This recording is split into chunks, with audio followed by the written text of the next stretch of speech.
introductions? Yeah. Why don't we go around, Clyde, Esra, and Chris?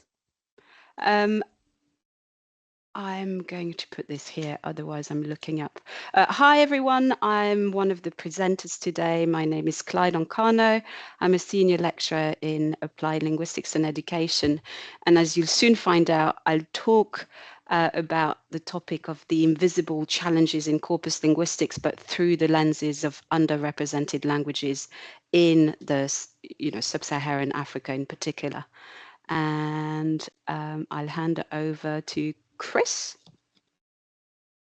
Hi everyone, I'm Chris. I'm an applied linguist working at King's, most in the area of health communication. But I'll introduce my work a little bit later on. So it's great that everyone can join us.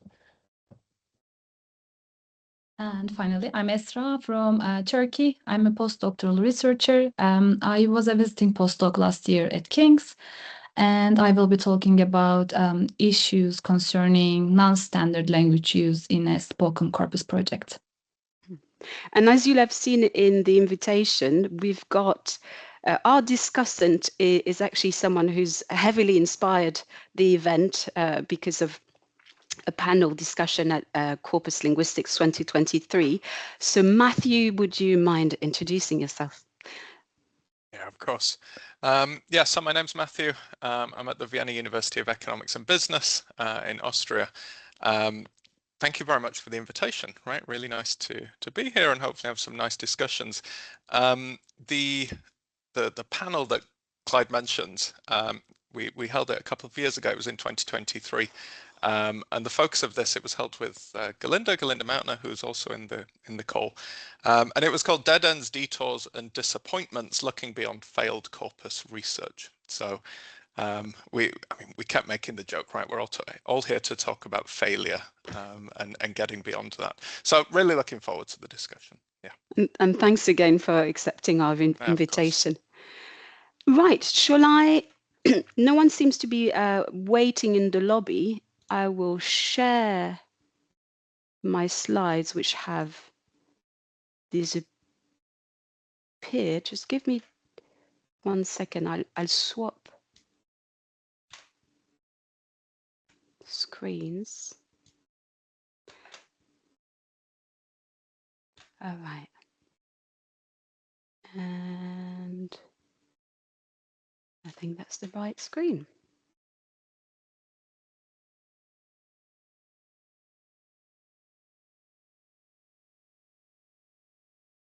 Okay, so thanks everyone for joining us today. As you can see, and as I've just said, what I'm going to focus on today is underrepresented languages, and I will do so through the lenses of Africa.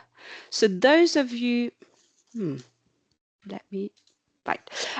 of you who know a little bit about my work know that I combine corpus methods with, or use corpus methods and see how they can be used in anthropology in particular. And that in this work, this is work that I've done with Insa Nolt and Rebecca Jones. And we started doing so when they had a 5-year ERC project titled Knowing Each Other, Everyday Religious Encounters, Social Identities and Tolerance in Southwest Nigeria. So through this collaborative work, we combine anthropological and corpus methods to look at the answers to open-ended questions in a large survey for anthropology with nearly 3,000 respondents. And what's become apparent and which is relevant to what we're doing today, is that in our interdisciplinary endeavors, in comparison to monodisciplinary corpus linguistic research, we seem to be a lot more open to failure.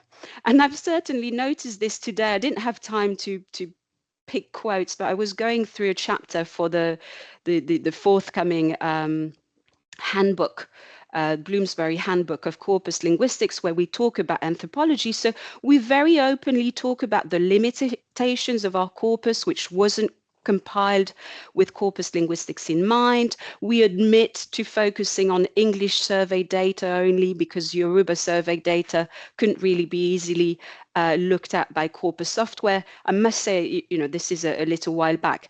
But what I'd like to do in the rest of the presentation is focus on three particular challenges I faced through this research with anthropologists, but also more recently in my work on multilingual education practices and policies in the Gambia and other African contexts as well.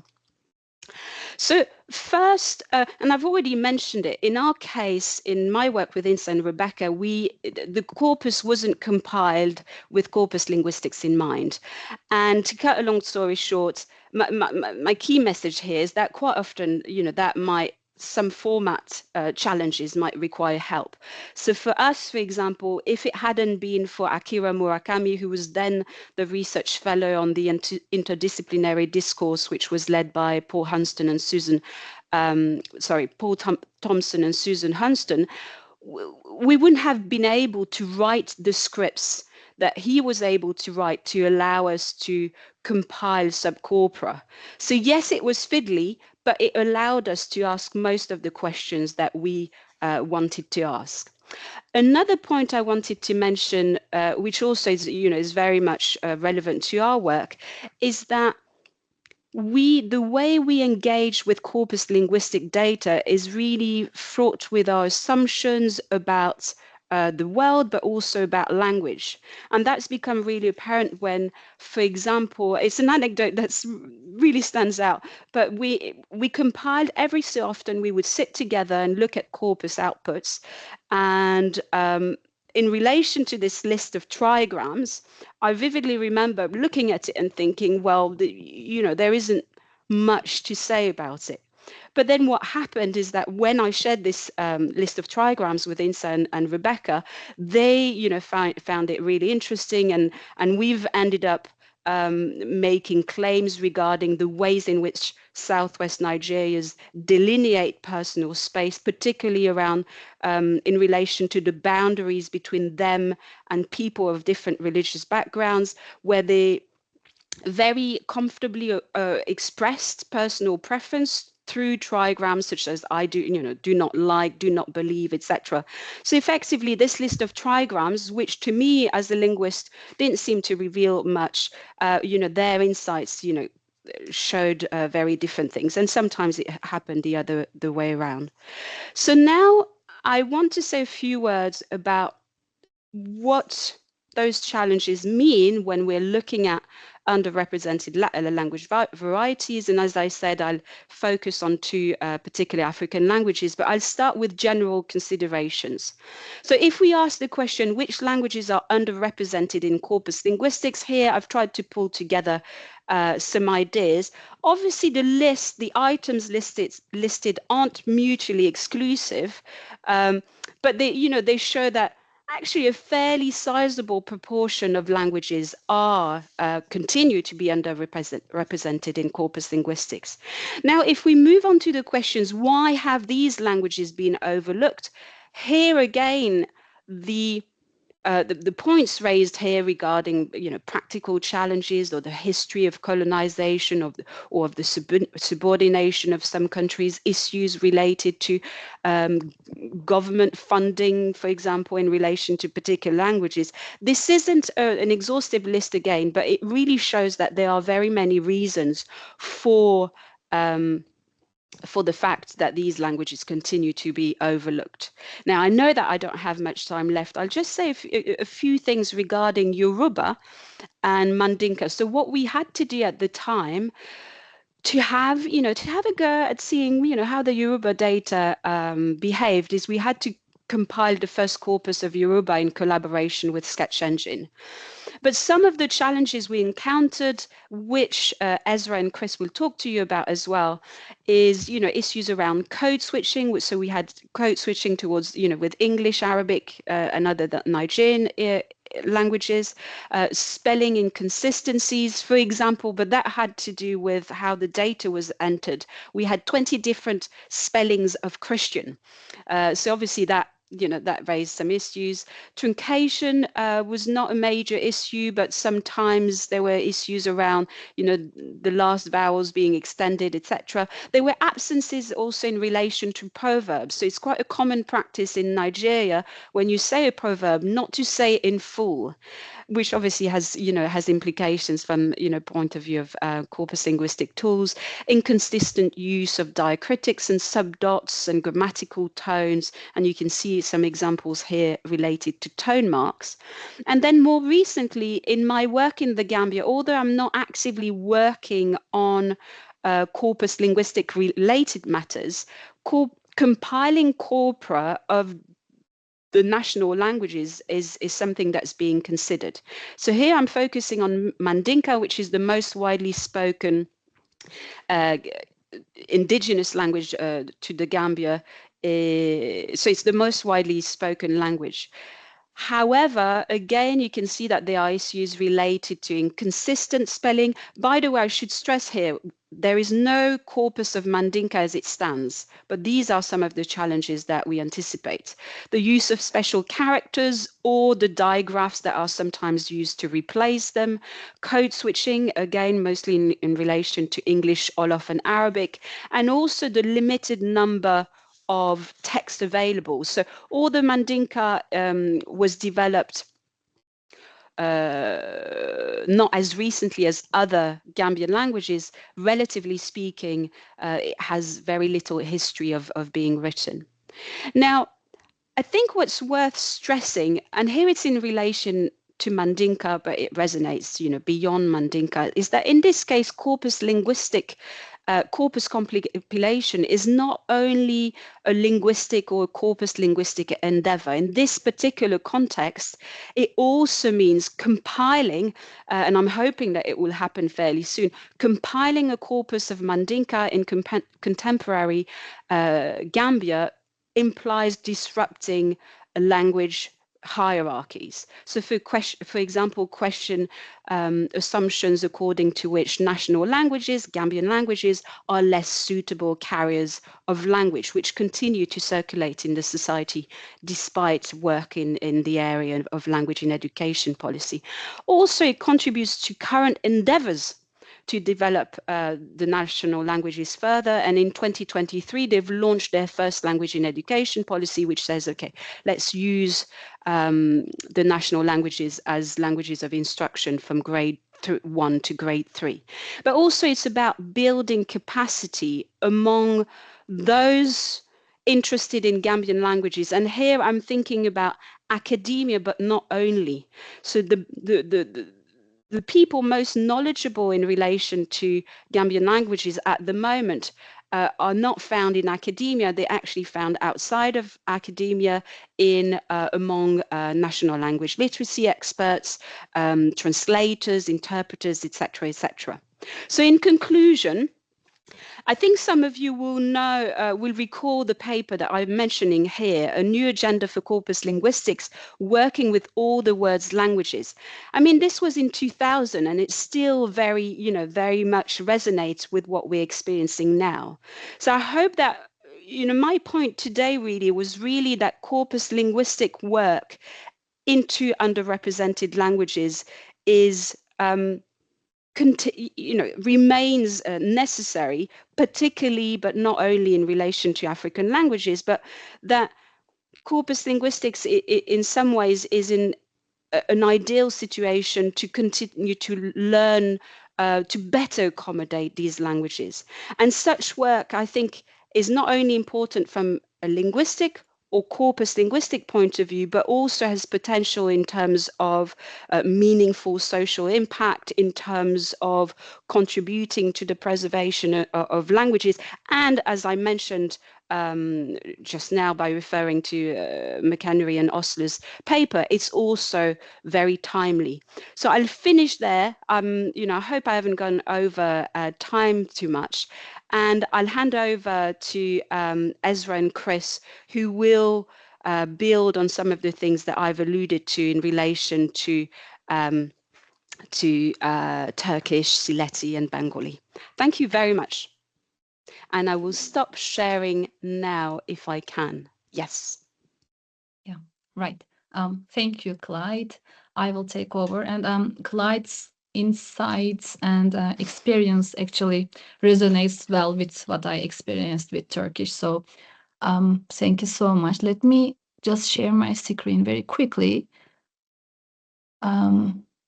Is that good? Can you see it? Yeah. Yes. Perfect. Okay. So as I mentioned, I will be talking about my experience with the spoken corpus of Turkish, specifically on youth language, which was my PhD project actually. Turkish has about 90 million speakers as their first language worldwide, but standalone corpus projects are still relatively limited. And in the meanwhile, non-standard language use is frequently stigmatized, represented as problematic or deficient in public discourse, media, even in academic circles. The discussions of linguistic change and innovation, and of course, unfortunately, language policies, they tend to be highly prescriptive and often lack systematic empirical grounding. To address this gap, actually, I compiled a spoken corpus of Turkish youth talk. The speakers I had were between 14 to 18. The interactions were exclusively among these speakers only. It was built in Esmeralda, and I had 26 hours of spoken data.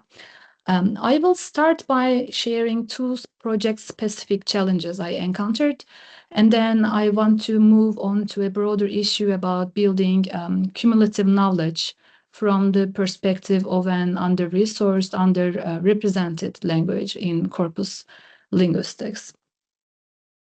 Turkish is highly regular in writing, but much less so in speech. So many morphemes we have, they are phonetically reduced in everyday spoken Turkish. And most of these are already actually conventionalized in informal written Turkish. And of course, young speakers, they frequently use such non-standard forms in their speech. These facts create practical and theoretical decisions, methodological decisions with transcription and annotation. How to represent the reduced pronunciations and register specific speech styles while keeping the corpus searchable and compatible with written resources, written reference corpora, and how to balance labor and analytic usefulness of that corpus. The solution I had was to use a multi-tier annotation transcription system. The main tier used a modified orthographic system to capture informal speech they were using, and the second tier preserved the corresponding standard forms. But of course, this raises an issue about the standardization of how informal speech should be represented. So what should be the scope? How much should it be?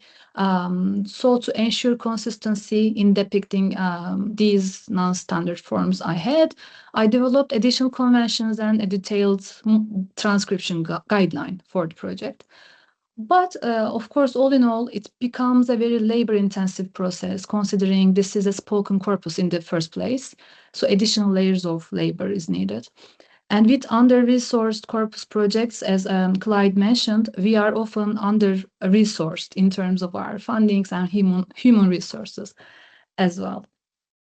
Another related issue, quickly, about transcription and annotation stems from another inherent characteristics of youth language, the digital turn in communication, actually. The recent blurring of boundaries between online and offline communication, this creates a complex landscape of digital intertextuality, where utterances in spoken interaction may index some shared online experiences, humor, identities, or digital semiotic resources that were created in the first place within the digital discourse. Capturing these cross-modal influences was another methodological challenge for the project. And to achieve that, I implemented a very simple annotation tag to mark these instances with the digital origin linguistic practices. That, of course, allowed like retrieval and analysis of these items. And for each recording, I trained one participant as my key informant, who contributed to contextual insight during transcription and also with the annotation.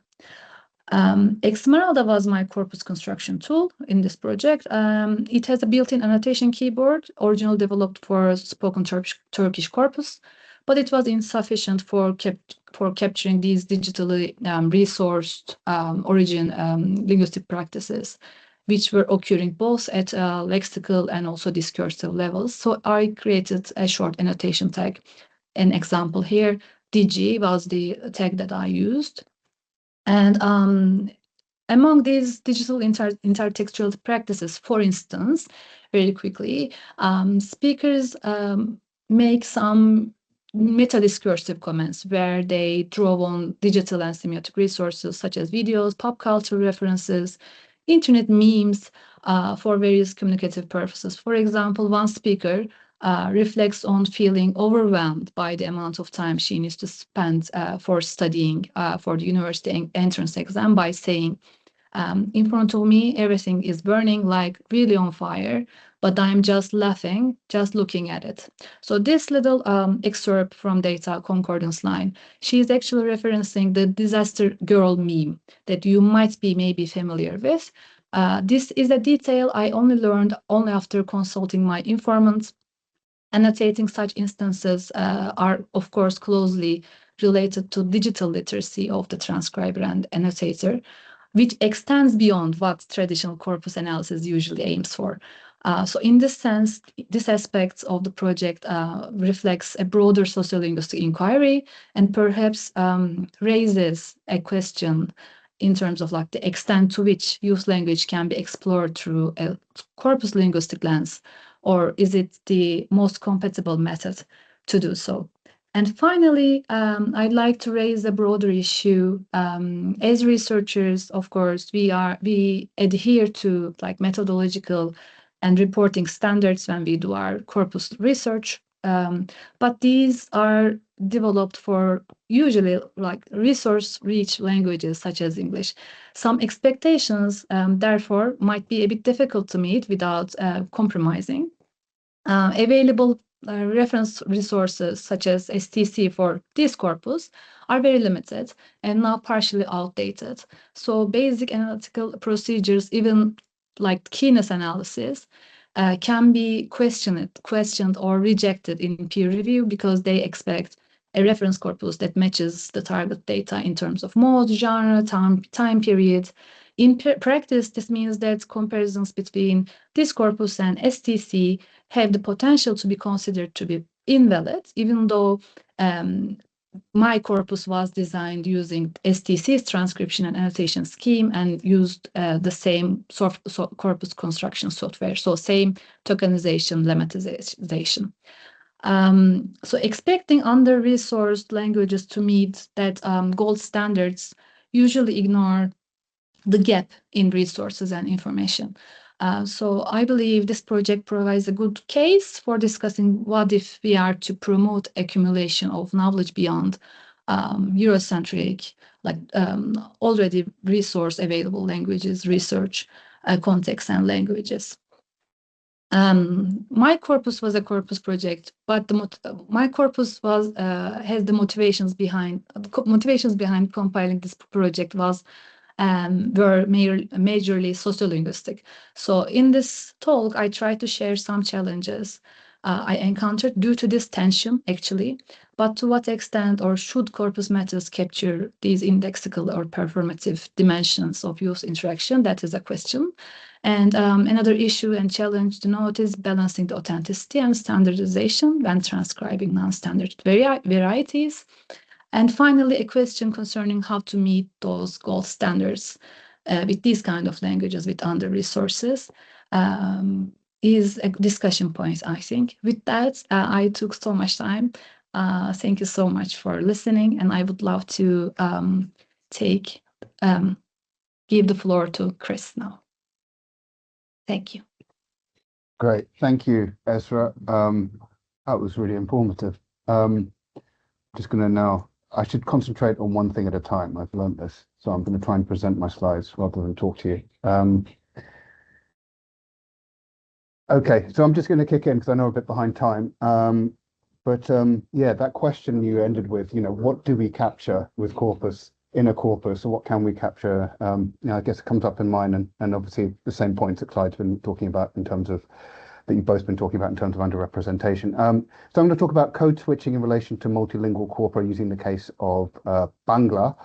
So some of my work has been looking at how population level health messaging disseminates to minority communities, primarily focusing on UK Bangladeshis in East London. And this is an example of culturally tailored communication for UK Bangladeshis. As you can see, it's focusing on the symptoms of a stroke. And there's a lot going on linguistically. As you can see, there are two codes. There's English and Bengali. There's also two scripts, and also there's two codes. There's two scripts used to represent the same code. So brain stroke at the top is also re-represented in the Bengali script under medical emergency. What's not represented is the third language that is shared by 95% of UK Bangladeshis, which is Sylheti. Sylheti is a language that's spoken in the Sylhet region of Bangladesh and in parts of the West Bengal, throughout the diaspora.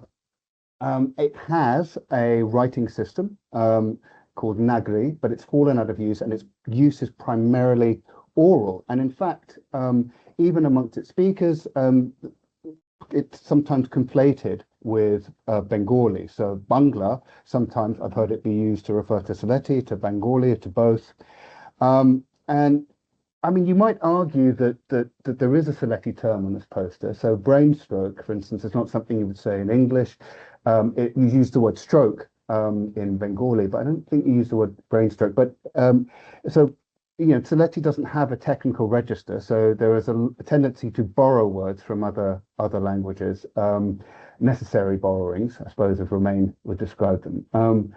And this you could argue this is an example of that. I think what this poster shows is that is the invisibility of Sylheti as a language in the UK, because it's not associated with literacy practices, and also how that invisibility is inextricably tied to the uses of other languages in the community, which have evolved literacy practices. So evolved is the wrong word.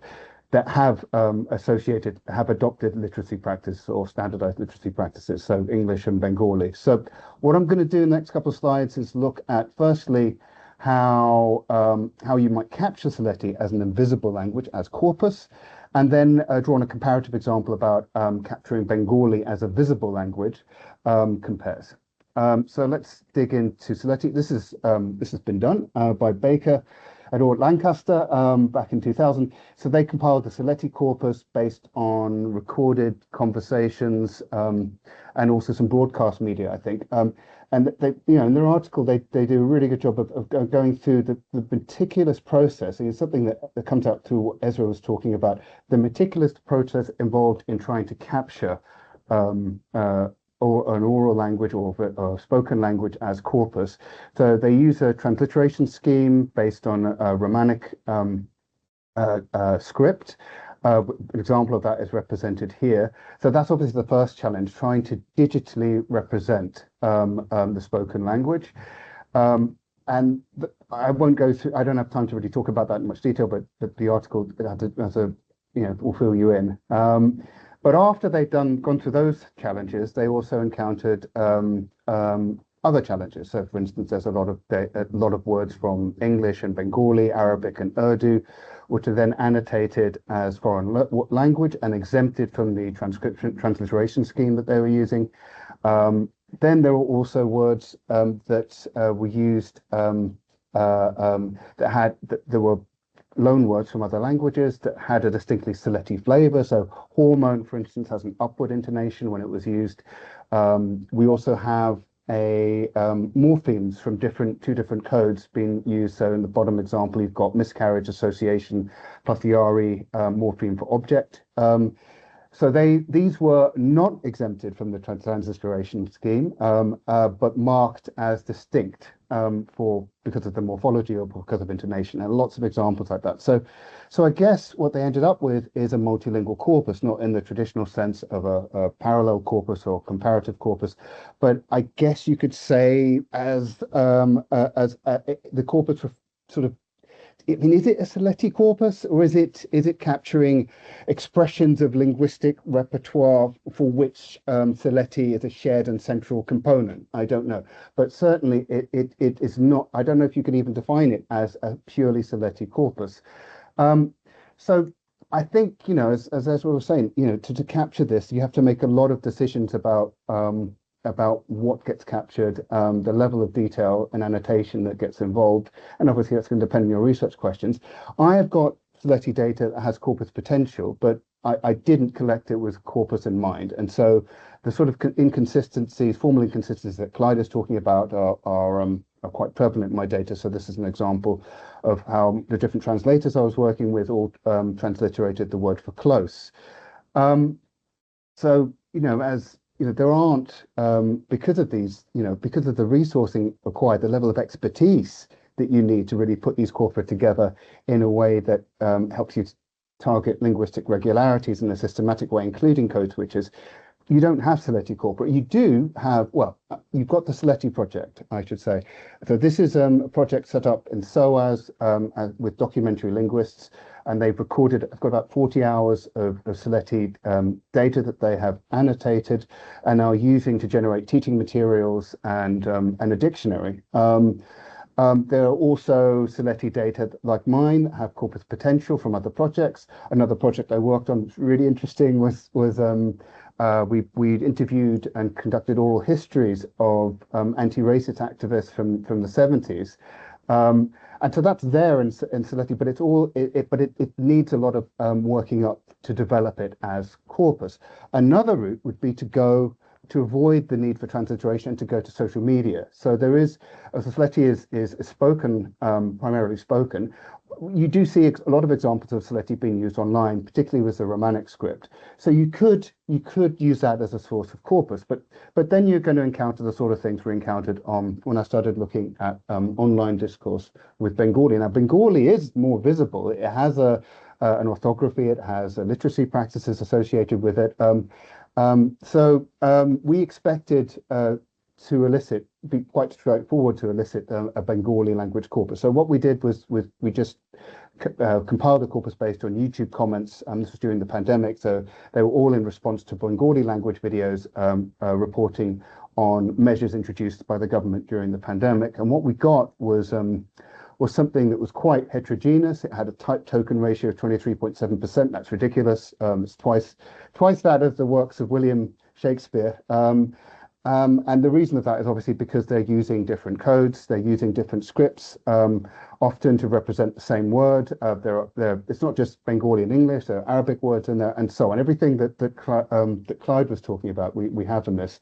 And this is, I guess, you know, it shows that code switching and linguistic hybridity is not just common to oral language use, but to communicate, you know, it's natural to communication in multilingual communities. And that's something that can be documented as corpus, but of course it poses lots of problems. This is where I think, you know, this idea of failure and limitations and constraint comes in. Well, we can't do keywords, we can't do collocation, and so on. So, but we still, you know, persevered. Just from a frequency list, we've managed to, you know, isolate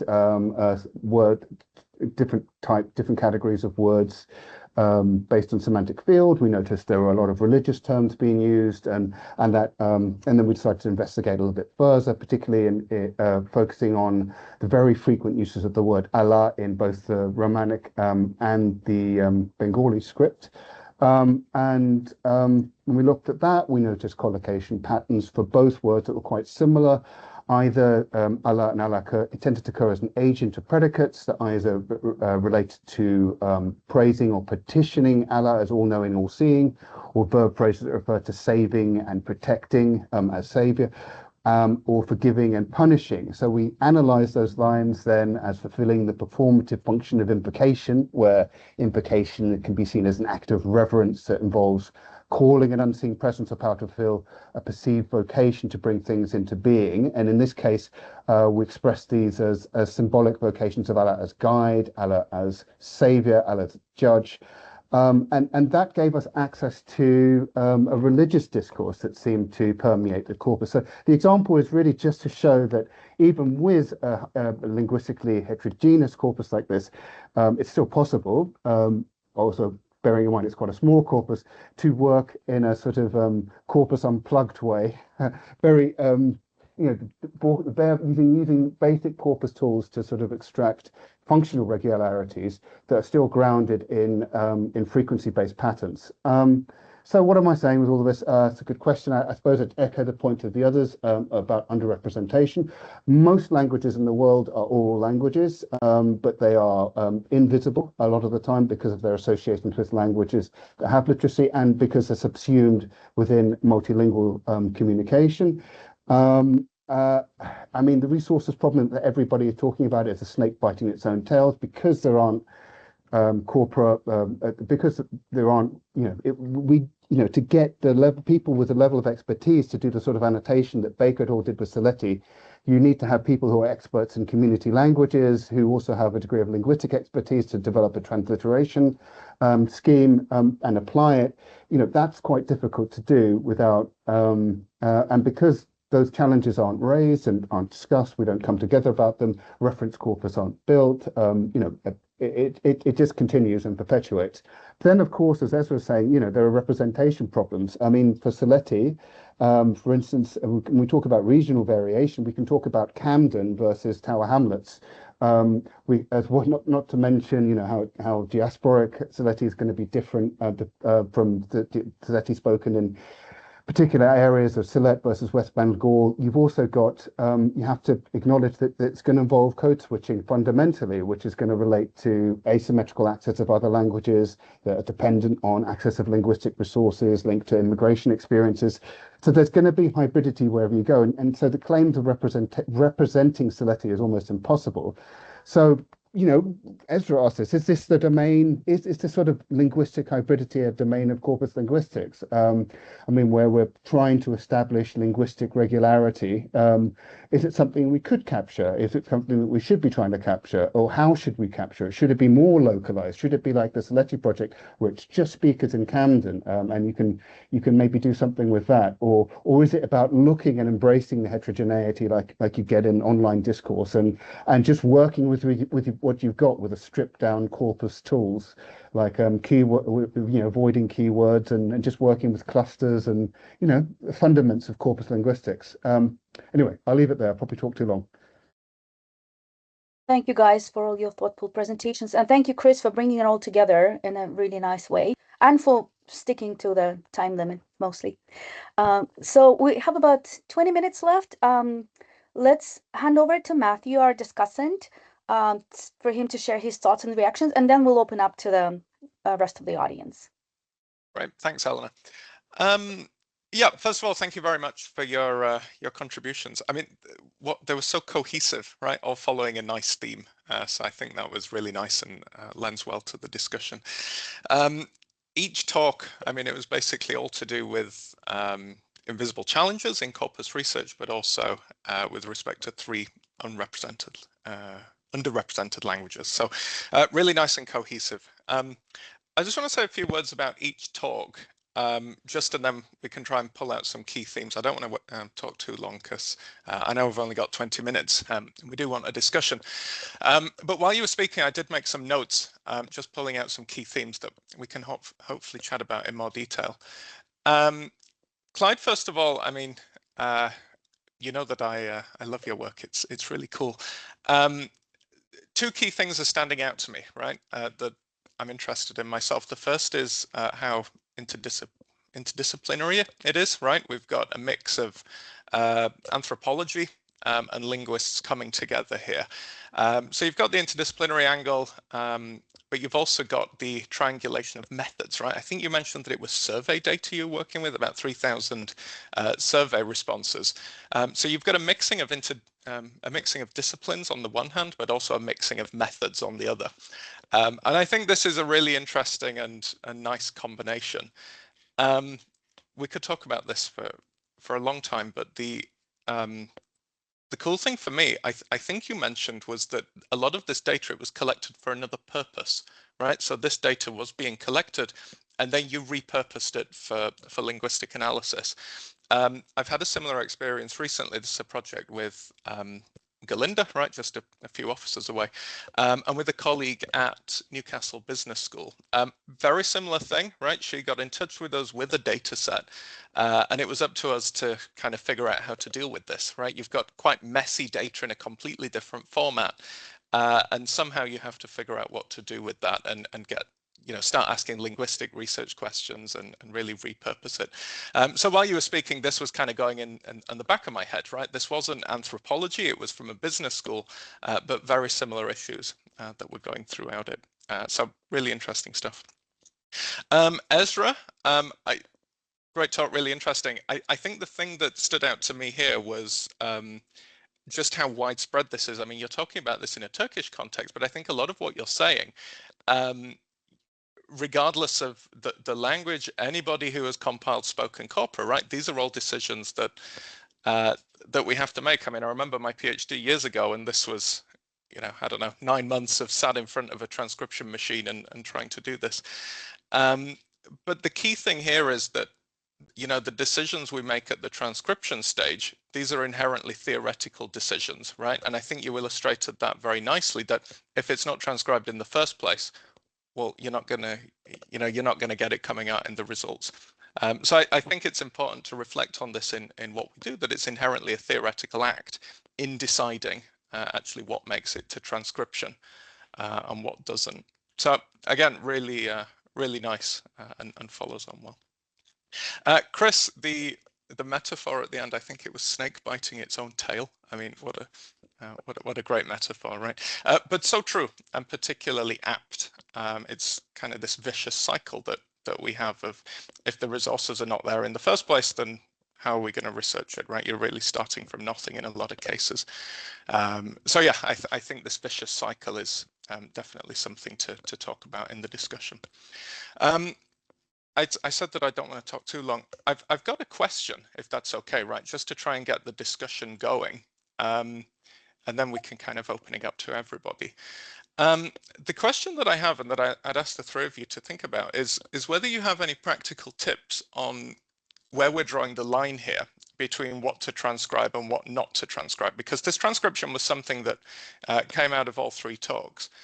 And I guess it's a question between, we want to remain authentic to the audio files, right? We get the audio files coming in, we want to transcribe this in an authentic manner.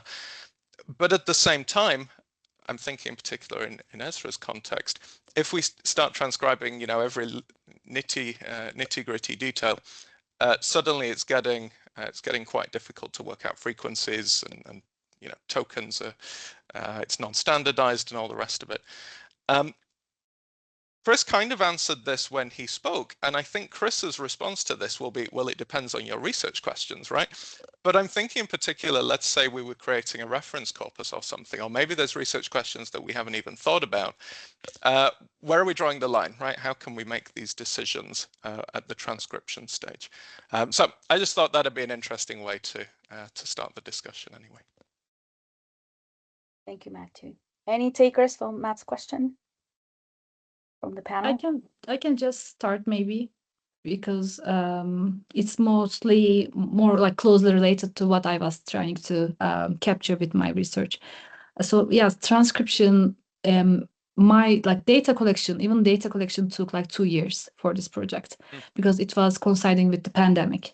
And in an additional information, I was the only one doing the whole project. So we are not usually funded in Turkey with our PhDs. So I was the data collector, I was the transcriber, I was the annotator and the analyzer of the whole thing. So transcribing, deciding on what to transcribe, I think that was considering it was like pre-AI, computerized tools era, 4 years ago. It was one of the most vital decisions to make. What I did with my project was to firstly try to find the closest project in terms of its design, its research questions, what it's trying to investigate, and try to compare whether how much I can follow in terms of the transcription conventions and the process. And that was spoken Turkish corpus for me. So for me, I took their conventions, their guidelines, and I tried to adapt it. After transcribing a portion of it, a portion of my data, I tried to it was like a sub corpus of my like ideal, like the end product. I did some analysis in terms of, so okay, what's the output if I stick to this transcription decisions. So seeing the output alive and try to figure out if it's like reliable in terms of what I'm trying to investigate, that helped me a lot with my experience and project. Yeah, makes sense, right? So kind of looking at what's been done so far, looking at the closest. I've done the same in the past, aligning it with the spoken BNC, for example, and then doing a little subset and seeing what the results. Yeah. Exactly. Yeah. Nice idea. I think that just makes perfect sense. Actually, I mean, you're lining it with. I mean, if you're talking about a lot of the things you were talking about, also relate to just creating spoken corpora. So, I guess the question is like, how much level of detail for me would be, what do you capture about code switching and loan words and exactly. Where do you draw the line between, if you're transliterating, when do you apply the transliteration scheme and when you divert from it? And if you divert from it, how do you represent those forms? And, I think the discussion in Baker et al. Is quite, is a good starting point. I haven't done this, so I'm aware that Ezra and Clyde probably know a lot more about this than I do, but I imagine that's really your starting point, is it?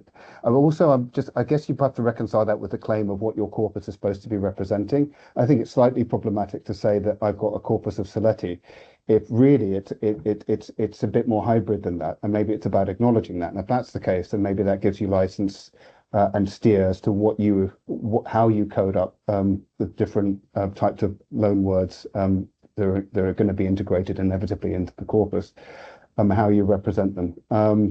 I mean, just by tagging them, that gives you a line into the corpus anyway. So I think the argument would be is if you did have a Saletti corpus, you should be embracing that and coding it and annotating it so that you can look at that as a particular feature. So yeah, anyway, I think I'm rabbiting on at this point. Thank you, guys. And a big thank you to Matt for such engaged comments and the question. So now